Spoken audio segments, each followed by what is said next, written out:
Ladies and gentlemen, as we begin our services here this afternoon, we would kindly ask if everyone would please turn off or silence all electronic devices. Thank you.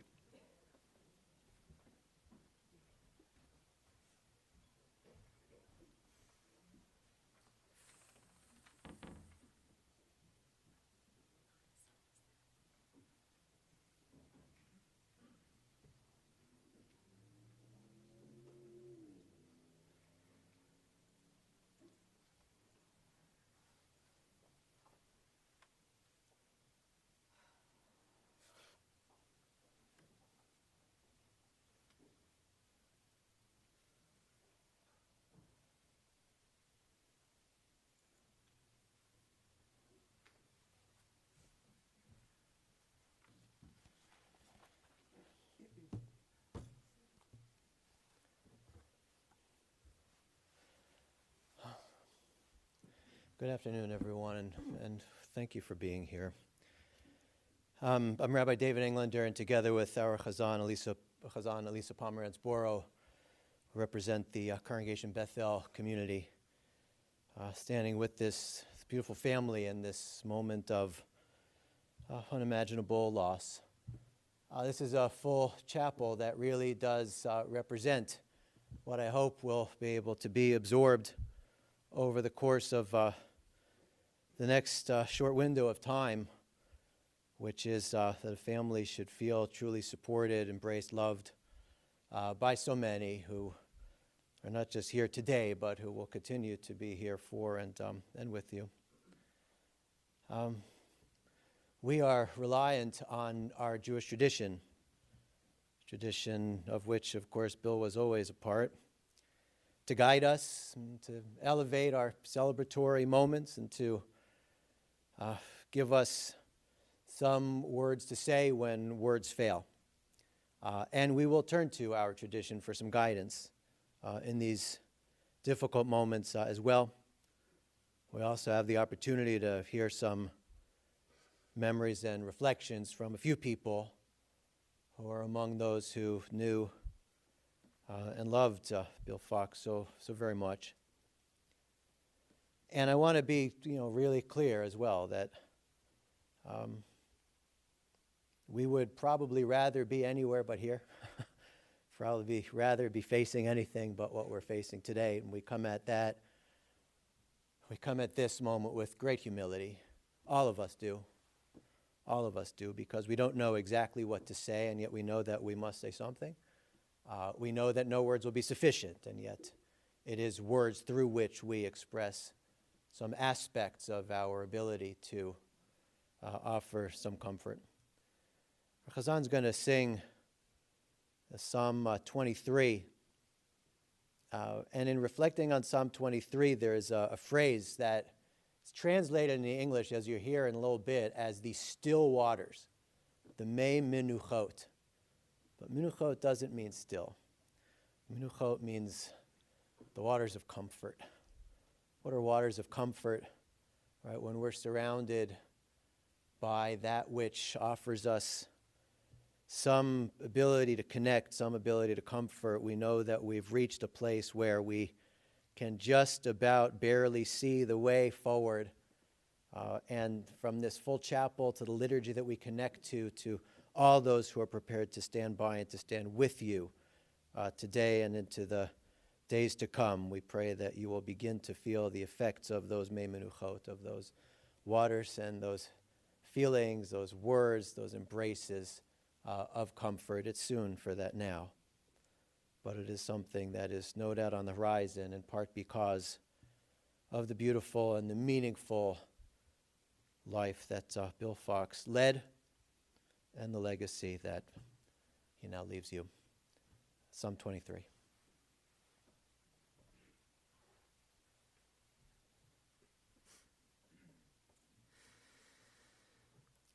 Mizmor LeDavid,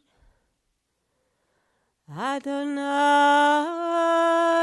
rohi lo echsar, binoteh sheyarbitzeni על מי מלוכות ינהלני, נפשי ישובב, ינחני במעגלי צדק, למען שמו. גם כי אלך בגיא צל מוות, לא אירא רע, כי אתה עמדי. שבטך ומשענתך המה ינחמוני. תערוך לפני שולחן נגד צורריי, דשנת בשמן כוסי רוויה. אך טוב החסד ירדפוני כל ימי חיי, ושבתי בבית אדוני לאורך ימים.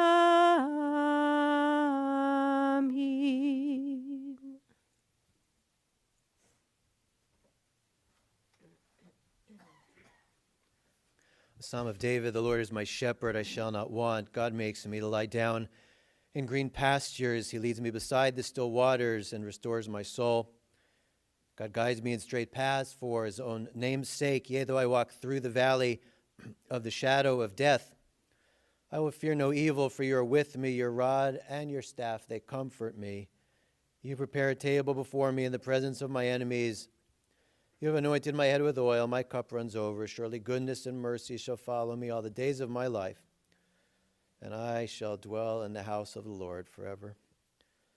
Let's share one other psalm. It's Psalm 15, and sharing Psalm 15 because it is the psalmist's description of aspects of putting together a good life, a meaningful life, a life that makes a difference. And I dare say that as you hear the Hebrew or English translation of Psalm 15, you will be reminded of some of the aspects of the good life, the too short life of Bill Fox as he navigated his way through his time in this world, joining hands with so many in doing so, improving and making their lives better, as he did for everyone in this room and beyond it as well. Mizmor LeDavid.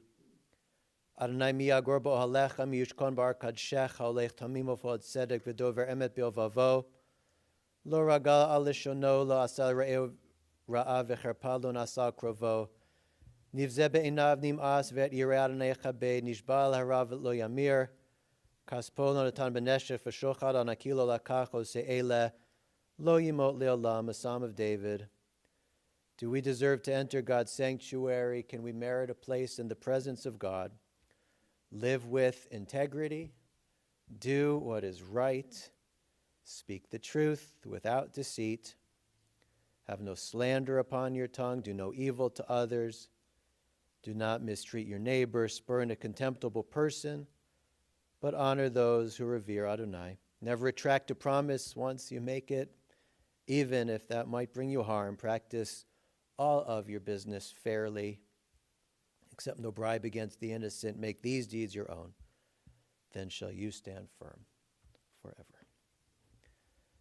The three speakers today who will be sharing memories and lessons of Bill's life. I want to call on Mindy to come on up first. She'll be followed by Andy Sherman and then by Rob Lawrence.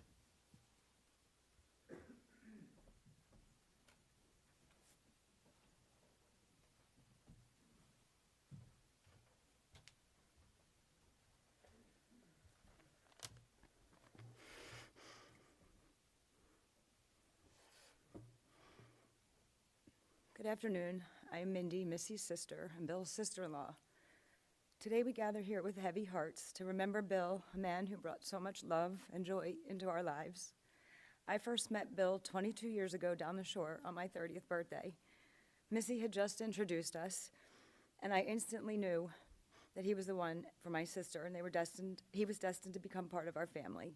They were engaged 6 months later and happily married 9 months after that. Their love flourished, and they built a beautiful life with 2 incredible boys, Justin and Micah. This past October, they just celebrated their 20th wedding anniversary. Remembering Bill these past few days has brought many tears to our eyes, but yet so much laughter and joy. Bill will always occupy a special place in my heart, as he helped me through some very challenging times in my life. He was there for me in so many ways that I will cherish and never forget. I saw a quote by Henry Ford that to me described the essence of Bill. Anyone who stops learning is old, whether they're 20 or 80. Anyone who keeps learning stays young. Bill was a man of many interests and passions and had a tremendous curiosity and yearning for knowledge. He was never afraid to try something new or learn a new way of doing something. He was always listening to podcasts and educating himself on a variety of topics. Bill was an avid reader, often swapping books with my dad. He loved watching tennis and F1 racing with Justin. Bill was also a technology and gadget guru. He loved the latest Apple products. I think he had them even before the Apple Store had them.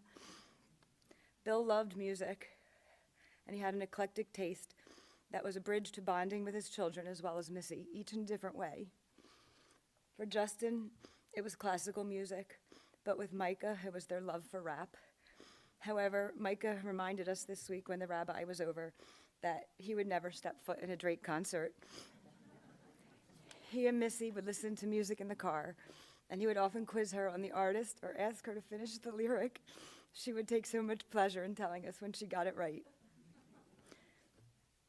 During some of my challenging times, he would often send songs to me via text that he thought would cheer me up or that I needed to hear.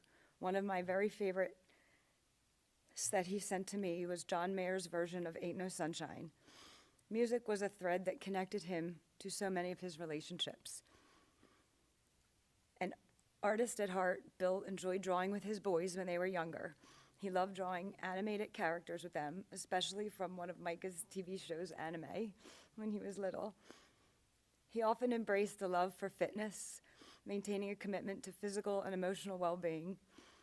His enthusiasm for a healthy lifestyle wasn't just about appearance, but it was also reflected in the deep understanding of how and why behind its importance. Whenever I had a question on what to eat or what kind of workout to do, I always went to Bill. One of the most classic lines that Bill said to me many years ago, down the shore, I'd just come back from a long run on the boardwalk, and Missy and I decided to indulge and get some Junior's donuts. Bill looked at us and he said, "You know, you can't outrun a donut." Missy and I still laugh at that today and say that to each other. Dinners down the shore will never quite be the same. It was always a 3-person job. Number 1 was my mom, Barbie. She was always preparing the food, while number 2, Bill was always tasked with grilling it. Over the last 20 years, Bill became our master grill chef. However, nothing actually happened until step 3, when my dad actually turned the grill on. It was always a true mystery of the evening of what grilling utensils my dad would provide to Bill. Bill was never able to select his own tools, so that became the running joke from summer to summer, but Bill always made it work regardless if he got the right tool or not. Bill loved dogs, and he always wanted to rescue one day. He loved taking care of our dog Josie, often taking her on walks when we were in Ventnor. When Missy and Bill bought their house in Margate, Josie loved to go over there and play because it was one of the few places she could be off leash because they had a fenced-in yard. Above all, Bill's greatest passion was his love and devotion to his family. Missy, Justin, and Micah were his world. As we bid our farewell goodbye to Bill, I was reminded of a quote by Thomas Campbell: "To live in hearts we leave behind is not to die." Though Bill is no longer with us physically, he lives on in the love, laughter, and memories we shared. Bill, thank you for your kindness, generosity, and love. You will live on in our hearts forever.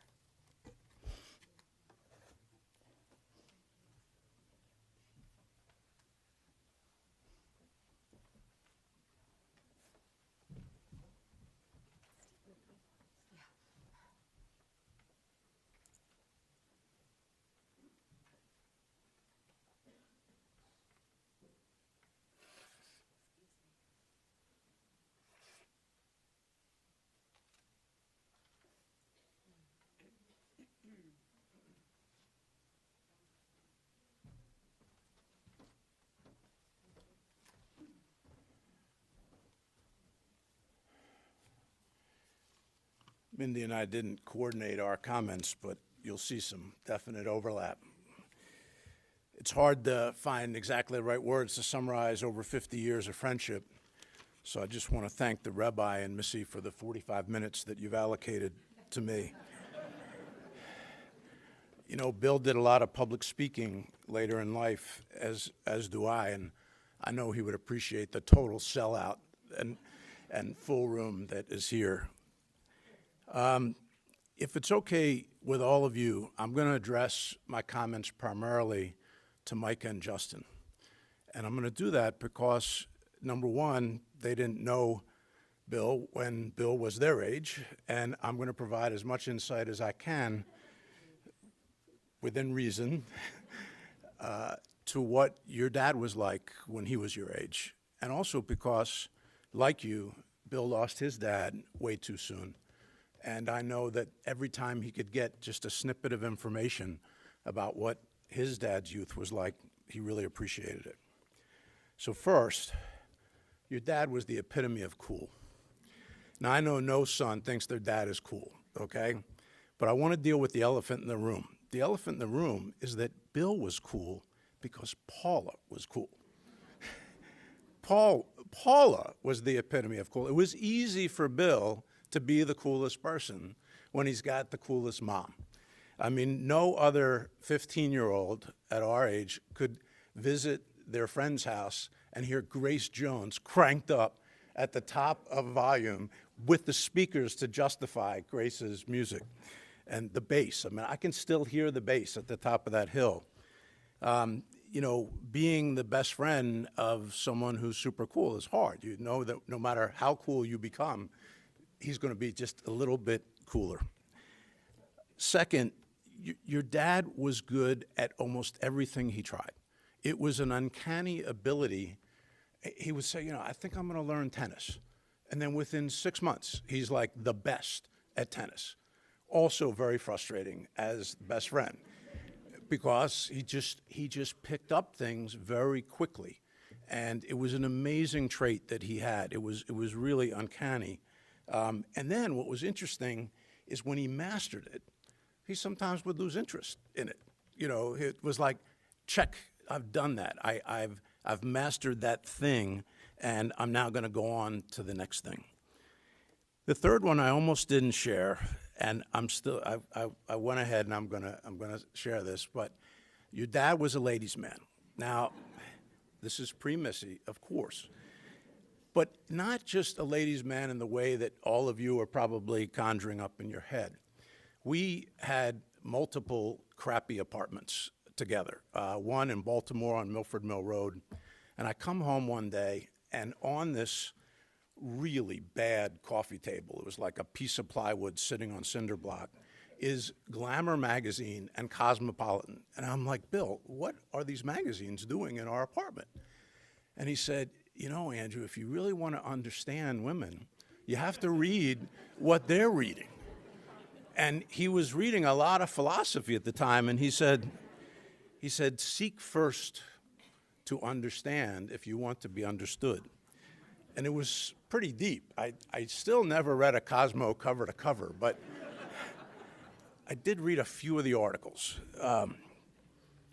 Next, you know, Mindy talked about his appearance. I think his appearance, she nailed it. It wasn't about vanity, and it wasn't about just health. It was about taking pride in your appearance, taking pride in the fact that, you know, people see you, and whether they should or not, they judge you from what they see.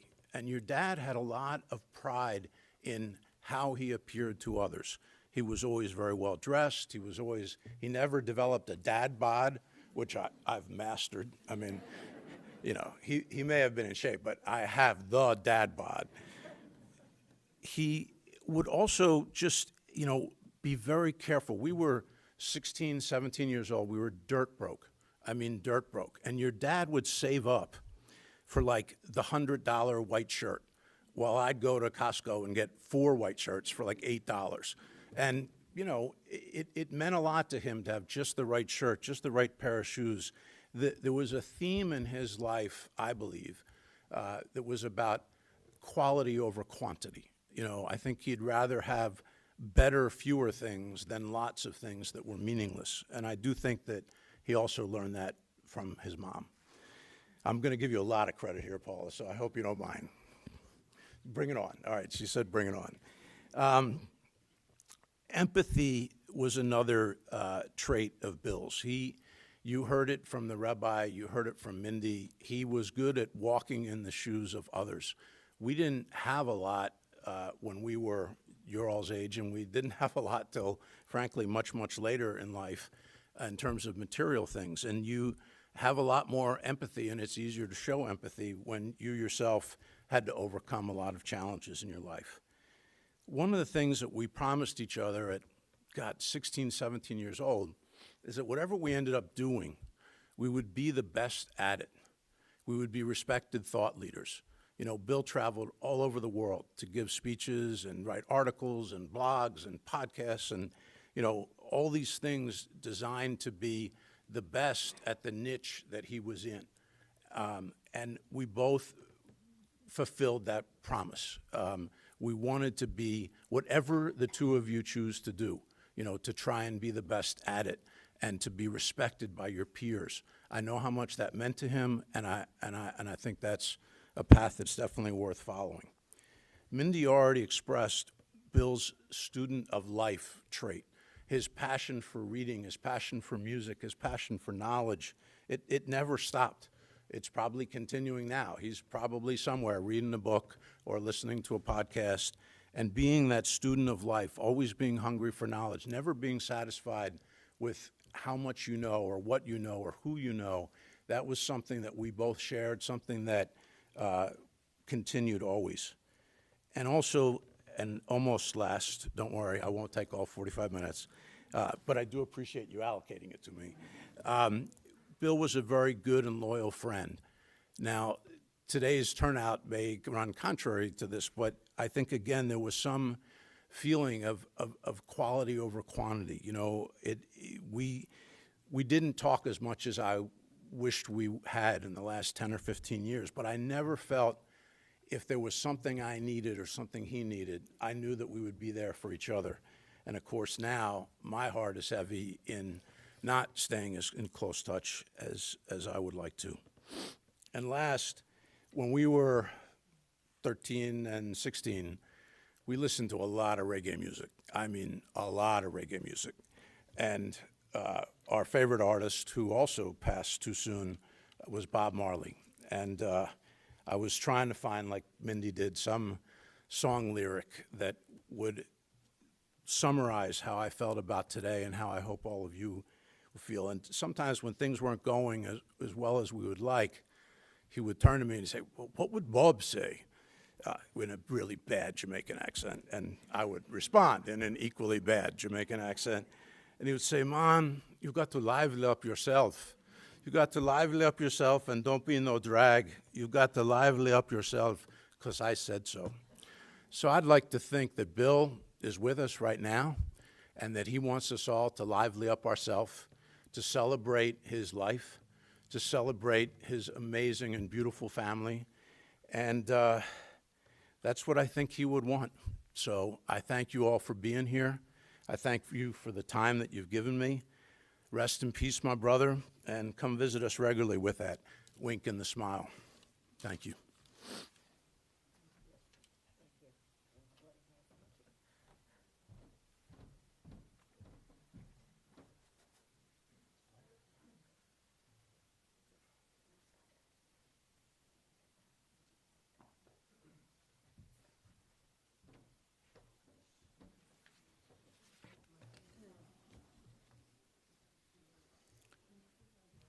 If I'm ever speaking with Andy again, I'm going to negotiate to go first. So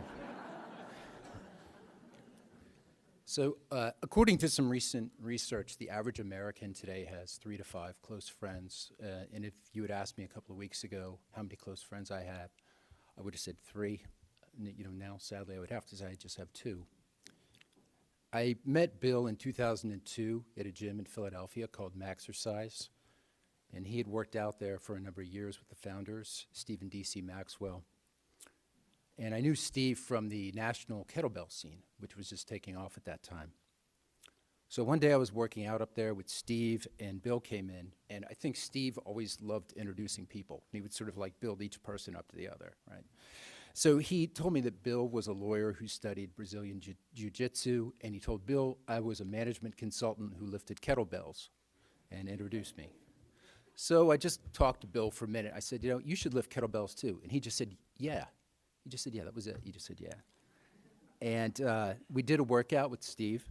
And after that, I can't remember any steps of how our friendship developed, because I just felt like I was instantly friends with him after that. And it just seemed natural, and that was that. And I share this story because it's very illustrative of Bill's personality. Obviously, you can't become a lawyer or get a master's degree in philosophy or switch to a career in the software industry in your 40s unless you're a very smart and serious person. But if Bill had just been a serious person, this would be a completely different story. He combined being a serious person with being a big kid, and I think this is what was really unique about him. He was perpetually enthusiastic, and he was serially obsessive. He would get into something and he would learn everything about it that he could, just like kids do. And this made him very relatable for me. I know a lot of serious people, and I know some big kid types, but I didn't know anyone else, I don't know anyone else, who had those qualities at the same time. And as for maintaining those qualities into your 60s, forget it. That's like one person in a million. I've never met anyone else like that. So for me, Bill's most notable quality was this. He was convinced that whatever thing he was involved in was, by dint of that fact, the best thing. Yeah, I knew some of you would chuckle. And so when he was a prosecutor, being a prosecutor was the best thing.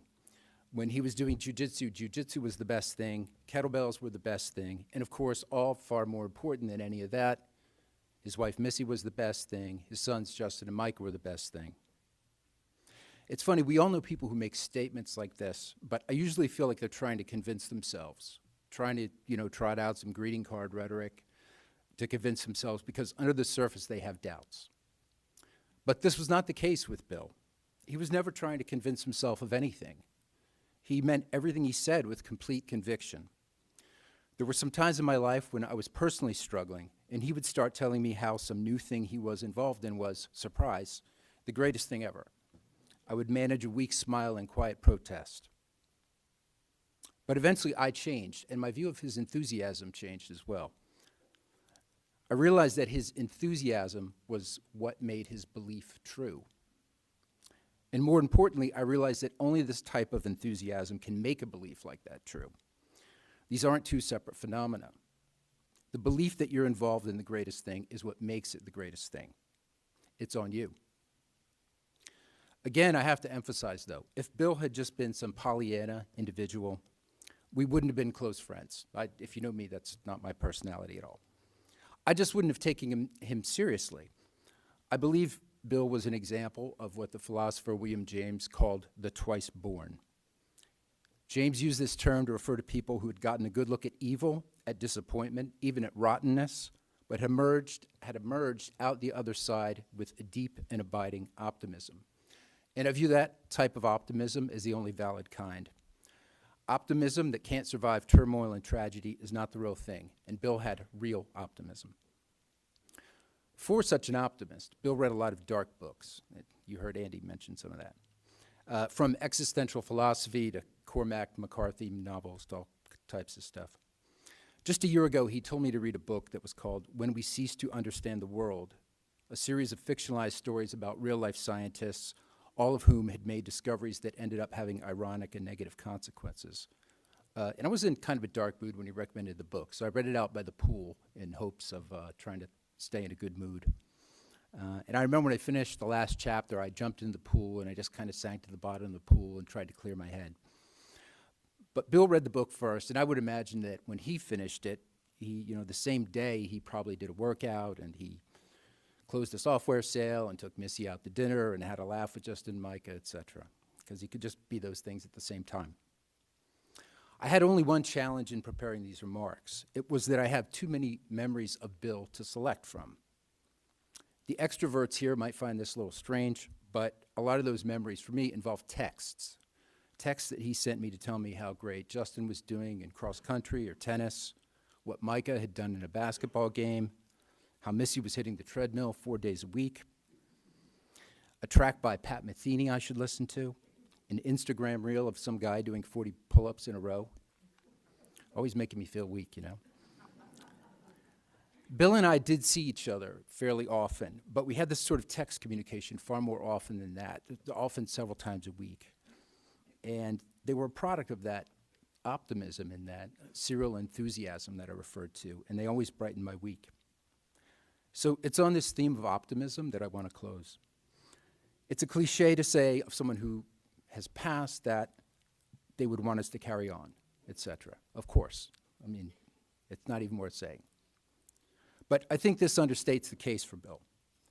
He would not just want us to carry on, he would want us to excel, manifest that optimism, live out those enthusiasms, go and do new and challenging things, and otherwise live life the way he lived it himself.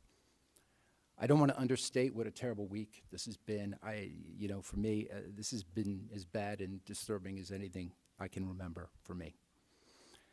For Missy, Justin, Micah, Bill's mom Paula, her partner Nancy, his in-laws Barbara, David, Mindy, his niece Jamie, his nephew Jake, numerous others. You're all here today. Terrible week indeed. I'm not going to rush through these difficult feelings. I fully intend to take my time and learn from them. But I'm equally sure that I'm going to reemerge with that optimism, and I urge you all to ultimately do the same, because that would be Bill's preference, that we all learn from and apply his example. So, thank you.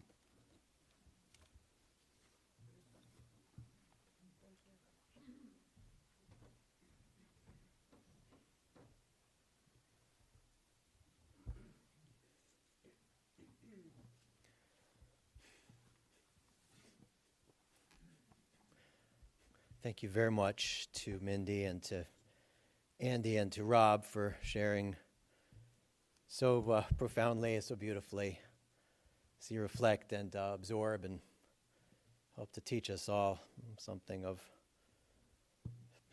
Bill's life today. I want to add a reflection that is in large part based on the conversation that I was privileged to have, through these past days. I want to start with a story I heard only recently about a little child who was so scared of their surroundings that they hid under a table and held on tight to one of the table's legs.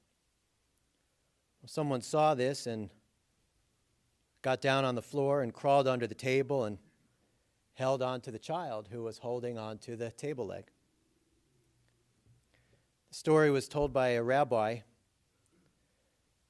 who was experienced in the aftermath of trauma and who has been ministering to Israeli families dealing with the lasting effects following October 7th. And it was that rabbi who got under the table to sit with this child until they felt comfortable enough to venture back out into the world.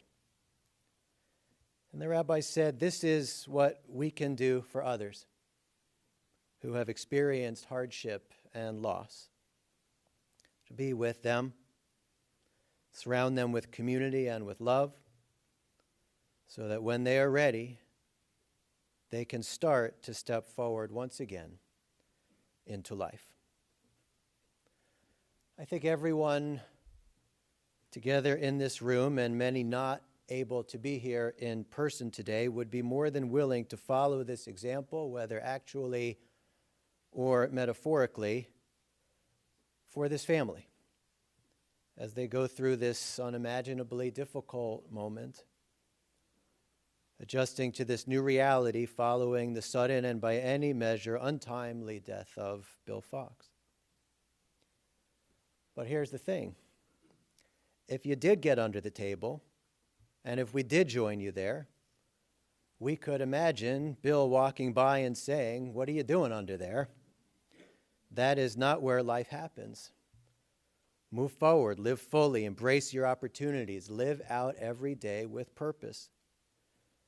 Challenge yourself and be happy in the ways that you feel and the ways that you experience happiness.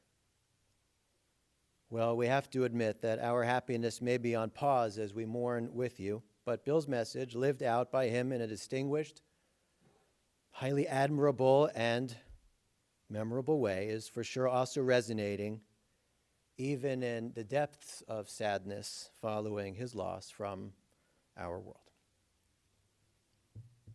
3 weeks ago, yesterday, Micah came to the Torah at Bethel as a bar mitzvah. As always, parents have the aliyah right before their child, so they will be up there when that milestone is achieved. And Missy and Bill stood together up there at the reader's table with lots of pride. Both in that moment and when Justin joined in for the recitation of the priestly blessing, well, they were very beautiful. To reflect on the height of that experience and the depth of this one is really hard. And it was not long before that celebration that we sat together in my office to make sure all of the honors of the service were properly assigned. And it was probably pretty obvious that that meeting is not just about honors, but it's a chance to sit with parents and students and to get to know something about everyone involved in the upcoming Simcha. And I feel so fortunate to have had that experience with the three of you, knowing that you had that experience with Justin not so long ago as well. And it was as clear as the brightest of days that Bill operated at the enviable intersection of wisdom, kindness, life experience, and the greatest of appreciation for the blessings in his life, blessings which started with family. The sometimes easy answer to the go-to question of, so what do you do for a living, was not so straightforward for him to answer. I'm pretty sure I had to ask him to explain it twice. And it is appreciated that colleagues from Finexio are here today. Well, I don't think any job defined him. We note with admiration the arc of his initial career as both a public defender and a prosecutor and a lawyer in private practice, and how he left all that behind to put his intellectual curiosity to work in several different industries and startups, leading to the substantive, and I can only imagine, rather complicated position, which would be his last. His professional life speaks to his capacity, creativity, drive, and the trust others were appropriately willing to put in him and in his counsel. And it was just 2 weeks ago, last night, that we celebrated with your great friends at Caleb Enda's bar mitzvah and party. Spotting you both there, I am sure I had the thought, which was something along the lines of, how fortunate are we as a community to have the likes of Bill and Missy Fox among us. with abiding hope that the happy events we would celebrate would vastly outnumber the inevitably sad ones we would have to mourn. We could not have imagined being together in this space for this reason so very quickly, so inexplicably soon.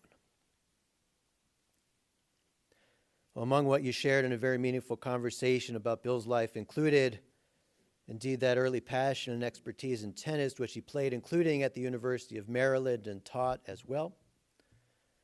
The philosophy degree he got at Temple, where he was told by a well-meaning professor that there was no money in that and he should go to law school, which he did at Villanova, ultimately putting those skills to good and effective use as well. And Missy told me in a phone call on Friday and gave me permission to share that one thing many of us did not know about Bill is that due to a heart abnormality he had lived with since birth, he had open heart surgery as a high school senior, which led to many weeks, if not months, in the hospital. While his friends were at prom and getting ready to graduate and doing more expected high school senior type of things, well, without a cell phone, iPad, or the internet, Bill had a lot of time to reflect. He read a lot, and we can guess pondered deeply some of the questions that don't occur to most people until much later. It is why, Missy said, he became a philosophy major. The professional philosopher part may not have stuck, but the thoughtful approach to living a life of meaning most certainly did. He was indeed the workout king. What you did not hear was that he trained Brad Pitt for his role in the movie 12 Monkeys. And Bill also worked with the Navy SEALs, which must have been a pretty serious undertaking. And in a pursuit that he shared with these wonderful boys, I'm not sure if you gave him his love for good sneakers or if you got that from him, but there were Jordans on his feet at Micah's party so very recently, and I just loved hearing how he connected to both of you through music. I have to tell you that I do nothing so much as put up with my kids' music, and it seems he actually found a way to enjoy all of yours, and it speaks highly of his desire to connect in all of many different ways. I pray that the shore will once again be a place of great fun and blessing, will bring a lot of smiles to your face, even though in the near term I'm sure that will also be bittersweet to be there. You'll think of Bill being found even in a very cold ocean with a son or two, and no one else was really interested in getting into that freezing water. And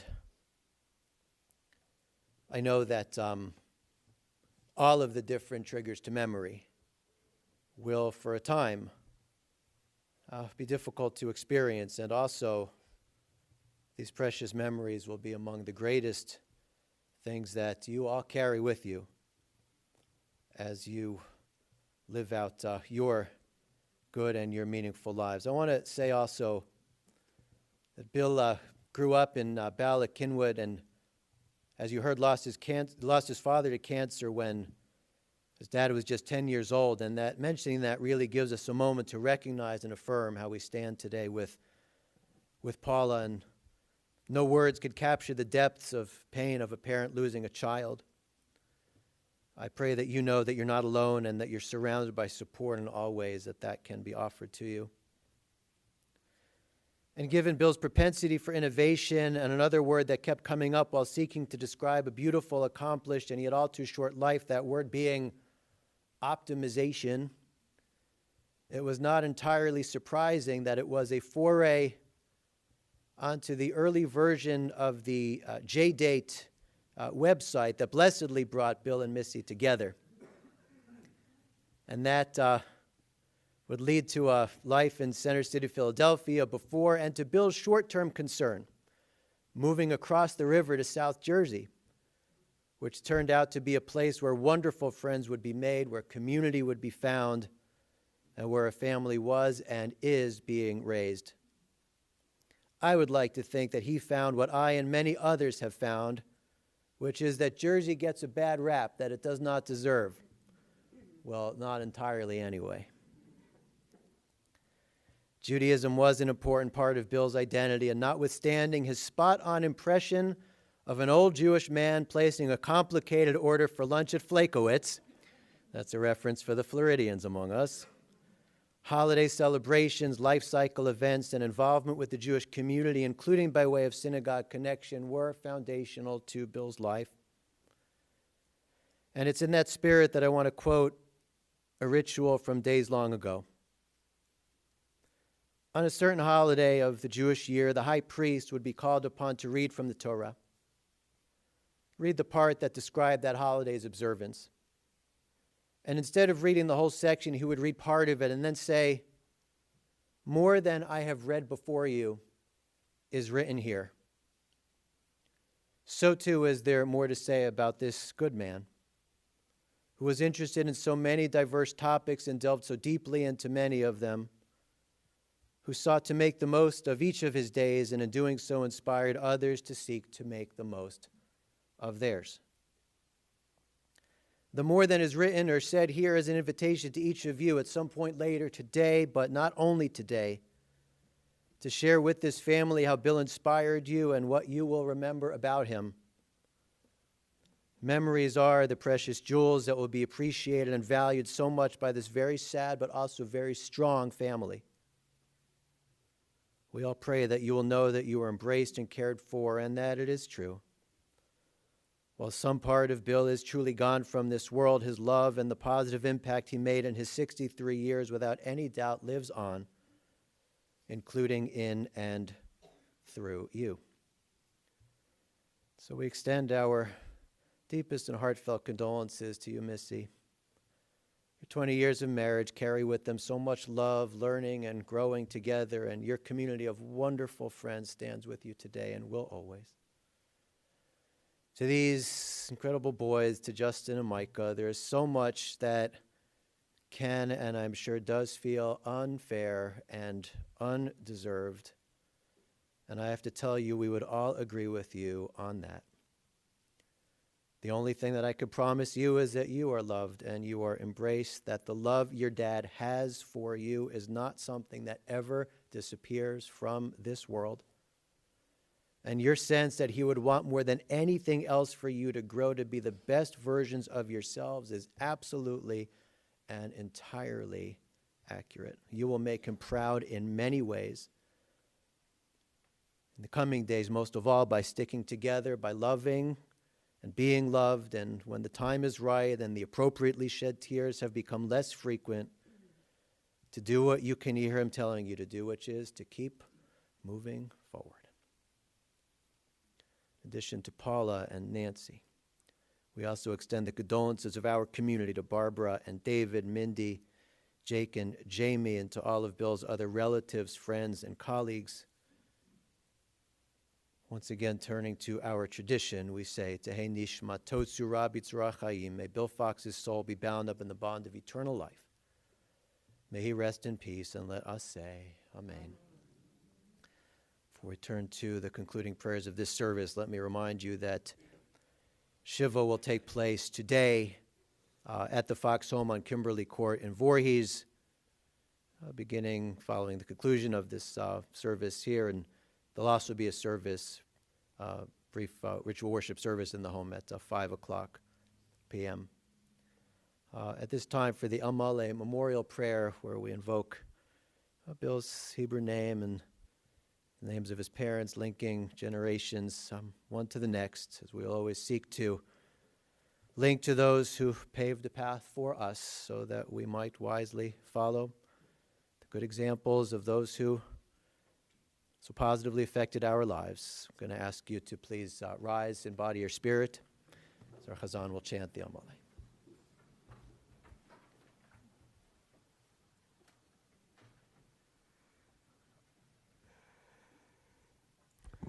I'm going to ask for your indulgence, trying something unique for Bill.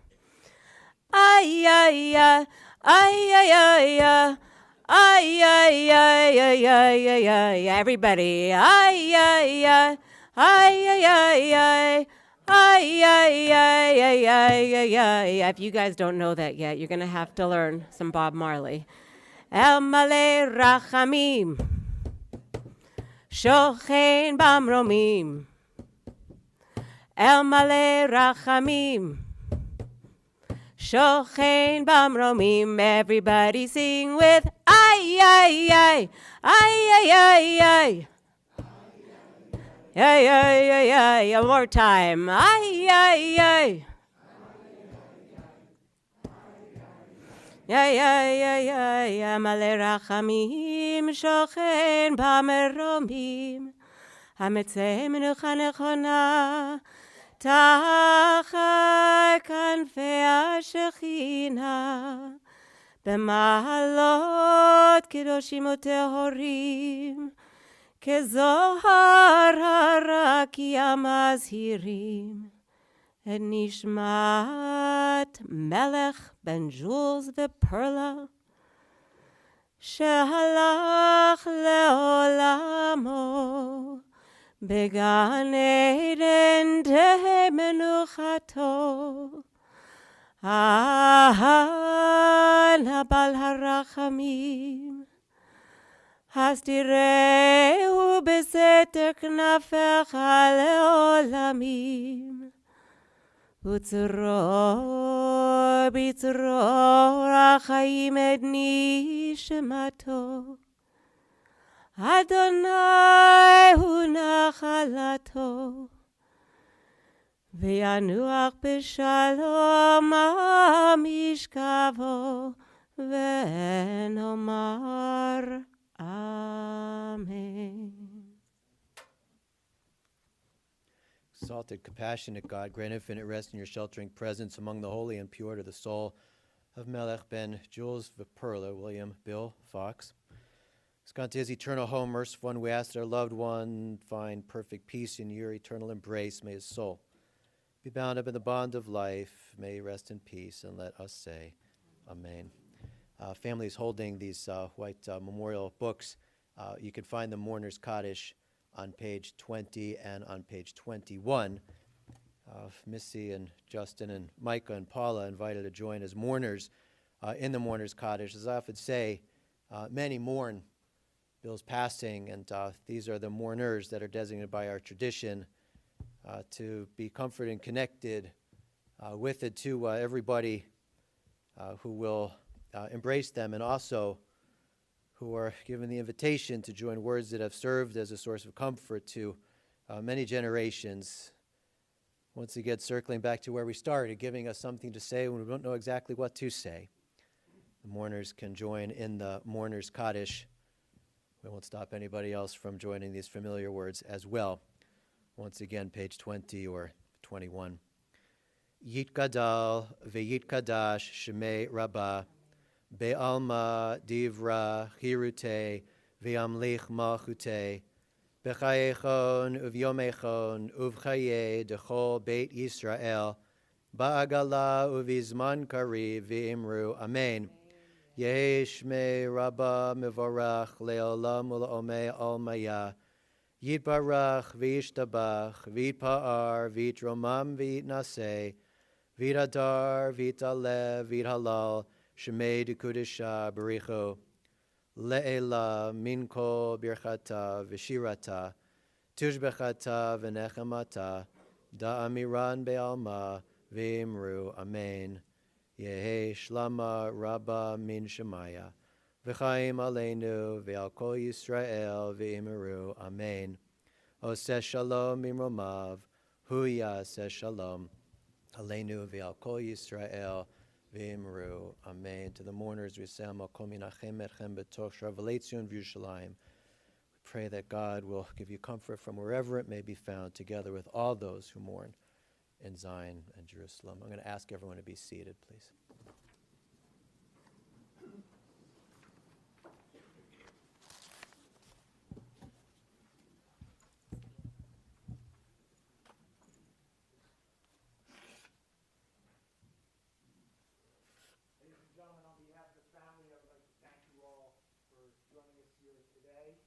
This will conclude our service here at the chapel.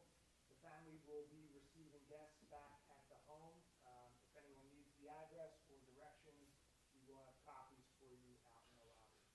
again, thank you